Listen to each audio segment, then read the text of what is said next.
In 1988, Dave Ramsey faced a problem that would impact millions forever. At first, he was living the dream. At just 26 years old, he had luxury cars, went on exotic trips, and built a real estate empire. His income, over $250,000 a year, and his net worth made him a young millionaire.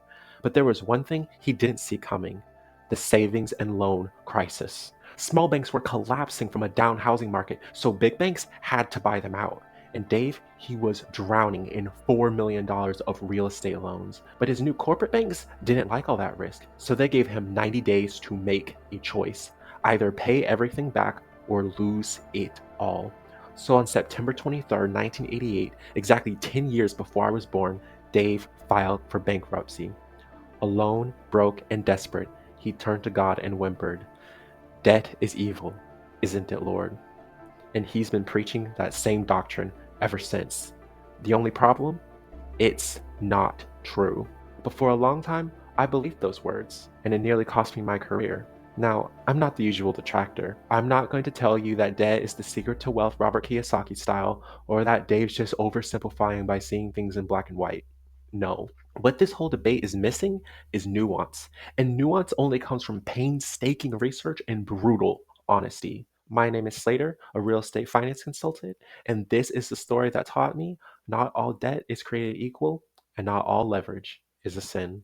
But before I could say those words with confidence, I had a lot to unlearn. After all, Dave Ramsey was my first introduction to finance, and that's because I had to take his online course in senior year of high school. And being young and impressionable, I didn't question anything. Avoid credit cards, don't accept student loans, always use cash, and even if you need a mortgage, pay it off as quickly as possible. It all sounded so simple and clean. But then real life happened. The first crack? I couldn't even access my IRS tax records because I didn't have a credit score. So I got a credit card. Then I started working and money was tight. Financing major expenses became a necessity if I wanted to make rent. And as a 2021 grad, I saw housing prices and interest rates soar. Pay cash for a house, even saving for the down payment felt like a luxury. But I was lucky. I graduated debt free from Yale thanks to a generous financial aid package. But even so, I couldn't judge the millions of Americans who weren't so fortunate. People betting on 5-figure student loans to maybe, just maybe, create a better future. Perhaps I was never a devoted Dave disciple, but I still respected him even though the world he lived in didn't line up with my reality. And that's why, when I decided to start a career in finance, I hit an existential wall that I nearly couldn't climb. But I didn't enter finance out of ambition. I just needed money. And commission-based life insurance agencies always hire. And from day one, it was clear: always be closing.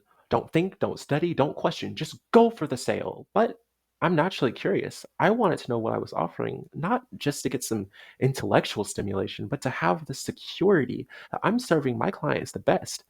My managers, however, seemed frustrated with me. "Stop reading, you're just confusing yourself," one of them said. "Maybe, but if you can't satisfy me, then I'll go somewhere else."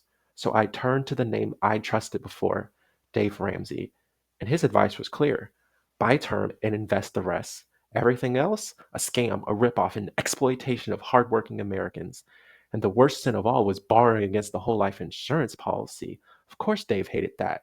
Debt is evil. But the more I read, the more I couldn't shake the strange feeling that something about whole life wasn't just not evil, it might actually be good. So one night, I just wanted to test what I was learning. I ran some numbers on a mock policy with a completely open mind, and I couldn't stop thinking about it. I sat my then fiance down and showed her everything I'd found, running through the scenarios in real time at the edge of the bed. And I kid you not, it was like seeing your favorite show is getting a second season after years without updates. For the first time ever, I was excited about finance. But then I heard Dave's voice in my head again. "It's a scam. It's dead. It's evil. Stop." So, which was it? Was I wrong to be happy, or was Dave missing something? That conflict stayed with me, and it led me to a book I now consider to be the greatest ever written about life insurance. Have you ever heard something that sounds totally crazy, but the person saying it is so calm and grounded that you start wondering if you're the one who's missing something? In my life, that was Nelson Nash, the author of Becoming Your Own Banker. You see, Nelson and Dave are two sides of the same coin. Both were men of faith and real estate investors who were burned by banks. But where Dave saw debt and turned away in fear, Nelson looked closer. In the early 1980s, Nelson was living the dream. He was a forester by trade with a growing real estate portfolio. But then the Fed went to war against inflation and spiked interest rates accordingly. Nelson's 9.5% loan skyrocketed to 23%, but he couldn't sell. Who in the right mind would buy a house with mortgages that expensive? So his loan payments became unbearable, and the same system that helped him build wealth was now draining him dry. But interest was only one of many problems. In the months just before the Fed dropped the hammer, thieves cleaned out his house, his brother suddenly died of a heart attack, and his newborn grandchild got diagnosed with cancer. Nelson was devastated, and money problems were just the icing on an already poisonous cake. So he had no choice. All he could do was pray. Lord, please show me a way out of this financial nightmare that I have created for myself. But the answer he got was different from Dave's. He didn't walk away from debt, he walked away from banks, from a system that creates money it doesn't have and then punishes people for trusting it. You see, God reminded Nelson that he had 3 whole life insurance policies, and the insurance companies would only charge 5 to 8% on the loans. And from there on out, as the title of his book states, Nelson became his own banker using life insurance of all things. But here's what struck me. Nelson didn't find a new tactic. Borrowing from whole life policies wasn't revolutionary at all, but he turned borrowing from the policies into a system that felt different, one that didn't punish borrowers for accessing their own money, one where the rules didn't seem rigged against the people who used it. In short, it was fair. And that bothered me.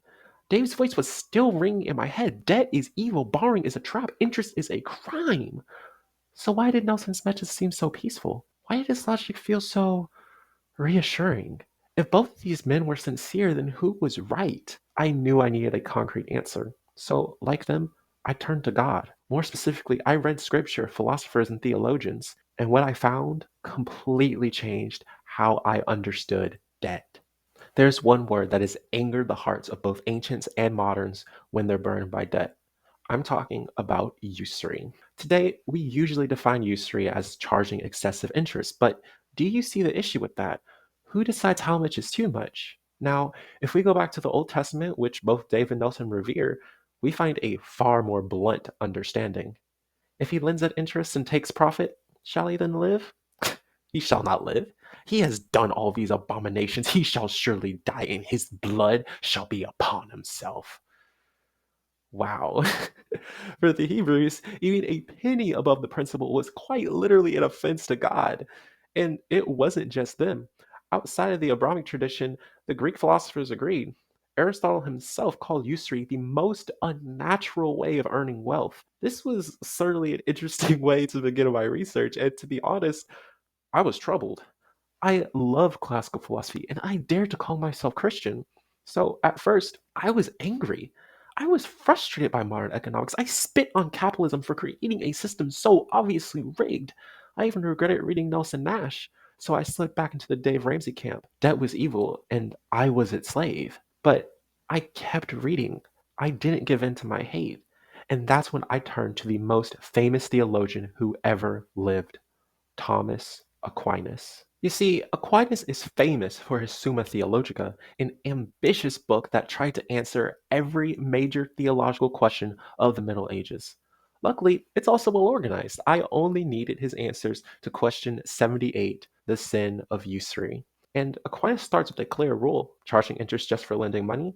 That's wrong. And that much wasn't surprising. After all, he quotes the Old Testament and Aristotle before him. But then he adds nuance, the kind I'd been desperate to find. If lending causes you real loss or risk, like falling behind on bills or taking on a debt of your own, then asking for compensation isn't greed, it's justice.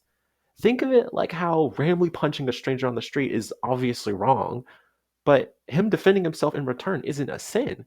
And with that, interest suddenly wasn't always immoral. What mattered was why you were charging it. To exploit someone's need, that's usury. To protect your stability in a fair agreement, that's virtuous. For the first time, I had genuine hope. I didn't have to give up on banks like Nelson. I didn't have to cringe at the idea of a credit card like Dave. But most importantly, I didn't have to compromise my faith to pursue my career. Because this wasn't a loophole, it was a principle, one older than Dave and deeper than Nelson. Protect the borrower, protect the lender, exploit neither. But Thinking back a bit, all the things Nelson had said, the ones I hadn't fully understood, started to click. He wasn't pushing a product in his book, he was describing a way of thinking, a mindset where your borrowing doesn't enslave you because the conditions are fair. At the time, I didn't have the words for it, but Aquinas gave me the glasses I needed to see debt clearly. Dave had conviction but no flexibility. Nelson had creativity but no philosophical footing. But I needed to learn from both to find my financial compass. And yet, the direction that compass pointed to wasn't north. And the only way I could find out what to call that direction was to keep moving forward. But when I reached my destination, I learned what to call it. It's why I work in finance, why I chose real estate as a specialization, and how I finally came to accept that Dave Ramsey is wrong about debt. But before I tell you the name of the system I found, we need to take a step back in time. The late 1800s and early 1900s marked an era of immense growth and immense suffering. The Industrial Revolution had changed everything. It promised progress, production, and profit. But what it delivered most was tragedy. Children worked in coal mines, families lived in cramped housing, workers died in factories where safety was optional and labor was disposable. And while the masses were barely surviving, a new class of elites rose to the top, the robber barons. John D. Rockefeller, Andrew Carnegie, J.P. Morgan, and several other billionaires controlled American industry and, in many ways, the government itself. Wealth wasn't growing, it was consolidating. While the rich owned the factories, the factory workers owned nothing. So the people rose up. There were unions, strikes, protests, bombings, assassinations, and blood in the streets. Workers demanded one simple thing: dignity. The dignity to own their own time, their own careers, their own lives. But this lack of human respect caused socialism and communism to rise up in reaction. The old world of inequality would be overthrown, and a new regime would be established to usher in a new era. But the leaders of those regimes lived by their own mantra: the death of one man is a tragedy. The death of a million is a statistic. But while capitalists and communists were at war with one another, a different idea quietly emerged. Its thinkers were lone voices calling out in the wilderness. What if the problem isn't wealth, but where wealth is concentrated? Let's not hand our business to the barons like the capitalists say. Let's not hand our property to the state like the socialists demand. Instead, we spread them as far and as wide as we can. Land, homes, businesses, labor, the things people need to live, work, and thrive. A system where as many people as possible own their own lives. And we will call it distributism. Distributism is neither about promoting the free market or encouraging the government to redistribute wealth. It's much simpler. As many people as possible should own the means of their livelihood. Picture a neighborhood where people own their own homes, run local businesses, and use debt as a means to independence, not dependence. That's the heart of distributism. It doesn't fight wealth, it fights concentration. And with distributism, I had a framework to evaluate the world I was born into. Dave, who taught me to fear debt. Nelson, who taught me to think differently. Aquinas, who taught me to ask why. I appreciate what I learned from all three, but distributism gave me that final push. It taught me that debt isn't the enemy. The real enemies are the hoarders, the scarcity mindset where a few own everything and the rest own nothing. And the solution isn't taking from others, it's building ourselves up. That's why I chose real estate, because people don't just need cash, they need homes, communities, and the dignity to shape their own lives. And it's why I still use whole life insurance. Not just because you should protect your loved ones in case you die, but also as a moral alternative to traditional banks and lenders. That's why I now believe Dave Ramsey is wrong about debt, because it's perfectly fine to help yourself and help others by using a little something we call interest. And if you resonate with the thoughts I've shared, join my newsletter in the description below for real estate financial tips you can incorporate into your own life. I hope to see you there.